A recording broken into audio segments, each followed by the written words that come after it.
ಎಣ್ಣೆ ಹಾಕ್ಕೊಳ್ಳಿ. ಮೆಣಸಿನ್ಕಾಯಿ, ಈರುಳ್ಳಿ ಎಲ್ಲ ಕಟ್ ಮಾಡ್ಕೊಳ್ಳಿ ಚೆನ್ನಾಗಿ. ಇದು ಆಲ್ರೆಡಿ ಏನಂತಾರೆ ವೆಜಿಟೇಬಲ್ಸ್ ಕಟ್ಟಿಂಗ್ ಎಲ್ಲ ಪಾರ್ಟ್ 1 ಮಾಡಿದ್ದೀನಿ. Chicken fried rice part 1.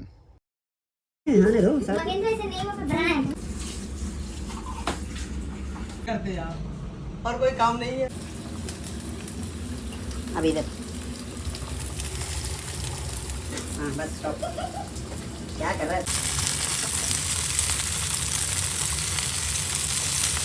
उसको कितना वाली नहीं समझ छोड़ यार.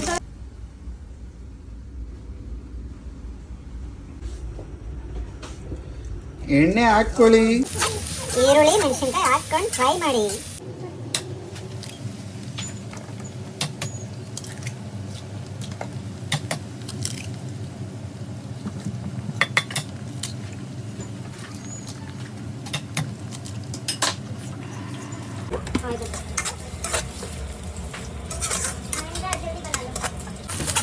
ಶುಂಠಿ ಬೆಳ್ಳುಳ್ಳಿ ಪೇಸ್ಟ್ ಹಾಕೊಳ್ಳಿ.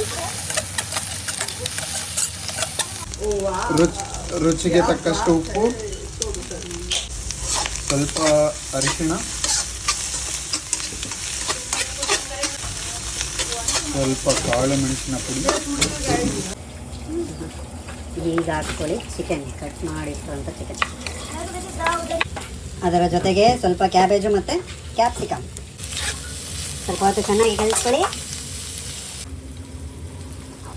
ಇವಾಗ ರೈಸ್.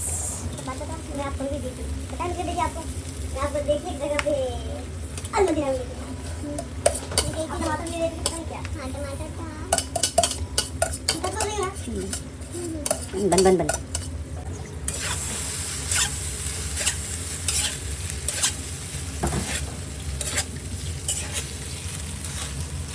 ಇದನ್ನು ಸ್ವಲ್ಪ ಮಿಕ್ಸ್ ಮಾಡಿಕೊಂಡು ಆಮೇಲೆ ಮಸಾಲೆಗಳು. ರುಚಿಗೆ ತಕ್ಕಷ್ಟು ಉಪ್ಪು ಮತ್ತು ಈಗ ಪೆಪ್ಪರ್ ಪೌಡರ್ ಹಾಕ್ಕೊಂಡಿದ್ದೀನಿ. ಸ್ವಲ್ಪ ಖಾರದ ಪುಡಿ. ಈಗ ಖಾರದ ಪುಡಿ ಮತ್ತು ಸೋಯಾ ಸಾಸ್ ಹಾಕಿದ್ದೀನಿ. ಸ್ವಲ್ಪ ಗರಂ ಮಸಾಲ ಹಾಕ್ಕೊಂಡು ಮಿಕ್ಸ್ ಮಾಡೋದು ಅಷ್ಟೇ ಈಗ ಕೆಲಸ.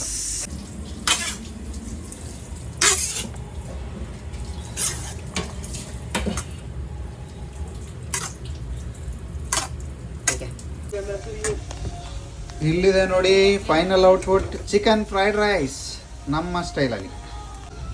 ಇಲ್ಲಿದೆ ನೋಡಿ final output chicken fried rice. ತಿಂತಾ ಇದ್ರೆ ಕಳೆದೋಯ್ತೀರಾ.